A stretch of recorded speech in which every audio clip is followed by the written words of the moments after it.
হয় দেৱপ্ৰতিম চাওক মুক্তিৰ পূৰ্বেই টিকেট বিক্ৰীত অভিলেখ সৃষ্টি কৰিছে ৰৈ ৰৈ বিনালে যিটো জুবিন গাৰ্গৰ সপোন আছিলে আৰু বঙাইগাঁওতো একেই পৰিৱেশ বঙাইগাঁৱৰ দুটা হলত এটা দিনত মুঠ 30টাকৈ দৰ্শনী প্ৰদৰ্শিত হ'ব ৰৈ ৰৈ বিনালে মই এই মুহূৰ্তত আছোঁ জলি মেক্স চিনেমা হলটোত আৰু এই চিত্ৰগৃহৰ যে পৰিচালক আছে স্বত্বাধিকাৰী মোৰ সৈতে আছে মই তেওঁলোকৰ সৈতে কথা পাতিবলৈ যত্ন কৰিম এই মুহূৰ্তত আপোনালোকৰ সাধাৰণতে 8টাকৈ দৰ্শনী হয় এইবাৰ কেইটা দৰ্শনী এবাৰ আমি এতিয়া 12টা হেৰি কৰিছোঁ শিডিউল খুলিছোঁ আৰু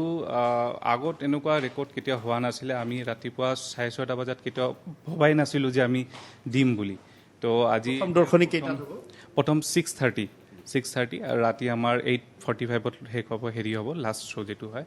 আৰু এইবাৰ প্ৰথমবাৰ এনেকুৱা হ'ল প্ৰথম আমি খোলা শিডিউল খোলাৰ লগে লগে পূৰা হাউচফুল হৈ গ'ল যিমানখিনি আছে ফাৰ্ষ্ট ডে যিমানকেইটা শ্ব' আছে 12টা শ্ব'য়ে আমাৰ হাউচফুল শ্ব' কৰি আছে এতিয়া আৰু আমি টোটাল 7 ডেজৰ কাৰণে শিডিউলটো খুলিছোঁ তাতেও আমি লক্ষিত এটা বস্তু এটা দেখা পাইছোঁ যে তাতেও মানে হাউচফুল হৈ আছে লাহে লাহে তো এটা জুবিন দাৰ যিটো আৰু সপোন আছিলে সেইটো আমি অলৰেডি আমি গমেই পাইছোঁ যে আমি অলৰেডি তাৰ এইখিনি বস্তু ছাকচেছ অসমতে নহয় ৰাজ্যৰ বাহিৰতো মই এটা বস্তু লক্ষিত কালি এটা বস্তু চালোঁ আমাৰ দিল্লী আহমেদাবাদ কোচি ইভেন কোচিত পূৰা হাউচফুল দেখাই আছে শ্ব' কৰি আছে বেংগালোৰত হাউচফুল শ্ব' কৰি আছে আমাৰ ভাৰতবৰ্ষত য'ত শিডিউলটো খুলিছে তাতে কলিকাতা হওক আৰু চেন্নাই হওক আৰু চণ্ডীগড় হওক তাতে চবতে আমাৰ হাউচফুল শ্ব' কৰি আছে শুভলক্ষণ অসমীয়া ছবিৰ কাৰণে স্বত্বাধিকাৰী আছে মোৰ সৈতে এই মুহূৰ্তত যিহেতু জলি মেক্স চিনেমা হল 2017 চনত এষ্টাব্লিছ হৈছিলে তেতিয়াৰ পৰা এনেধৰণৰ অভিলেখ নিশ্চয় হোৱা নাই যথেষ্ট সংখ্যক দৰ্শক আহিব আপোনালোক কি ধৰণে সাজু হৈছে আমি সব ধৰণে সাজু হৈছোঁ আমি যিমান পাৰোঁ সব ব্যৱস্থা লৈছোঁ মানুহবোৰে যেতিয়া আহে আমাৰ খুব আগৰে পৰা আমাৰ যোনটো নেগেটিভ পইণ্ট হয় বুলি ভাবোঁ সেইটো হৈছে পাৰ্কিং আমাৰ আগতে পাৰ্কিঙৰ খুব এটা প্ৰব্লেম আছিলে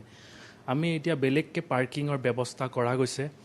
আমাৰ সন্মুখতে আমাৰ জলিমেক্সৰ বিল্ডিঙতে সন্মুখতে আমাৰ প্ৰায় 40 বা 50খন গাড়ী ৰখাৰ ব্যৱস্থা কৰা গৈছে আৰু আমাৰ বেছমেণ্টত আমাৰ বিল্ডিঙৰ যোনটো বেছমেণ্টত আমাৰ 2 হুইলাৰ্ছ 2 চকা থকা গাড়ীবোৰৰ ব্যৱস্থা কৰা গৈছে প্ৰায় 100 পৰা 150টামান বাইক ৰখা ব্যৱস্থা কৰা গৈছে তাৰে উপৰিও যিহেতুকে জুবিন দাৰ মুভি কোনো নিবিচাৰে কিবা এটা প্ৰব্লেম হওক আৰু যিহেতুকে আমি জানো কম্পিউটাৰ বস্তু প্ৰজেক্টাৰ স্ক্ৰীন সেইবোৰ চব কম্পিউটাৰাইজ বস্তু হয় কেতিয়াবা কিবা হ'ব পাৰে আমি চব মক ড্ৰিল পাতা হৈছে আমাৰ ইয়াতে মক ড্ৰিল পাতি পিনে চব বাৰু কি আছিলে প্ৰজেক্টাৰ স্ক্ৰীন লিফ্ট চব যাতে ব্যৱস্থা লোৱা হৈছে বয়স্ক লোকো আহিব আৰু সেইবাৰ আৰু সিহঁতৰ কাৰণে আমি এটা বেলেগকৈ ৰাখিছোঁ যদি আমাৰ হুইল চেয়াৰ লাগে আমাৰ অকণমান কিছুমান দৰৱ থাকিব সৰু সুৰা সেইটোৰো ব্যৱস্থা কৰা গৈছে যিমান পাৰোঁ যিমান বেছিক আৰু কিছুমান fire safety is very important ফায়াৰৰো আমি এতিয়া আজি মক ড্ৰিল কৰিম আজি এতিয়ালৈ কৰা নাই ফায়াৰৰ মক ড্ৰিলটো কৰিম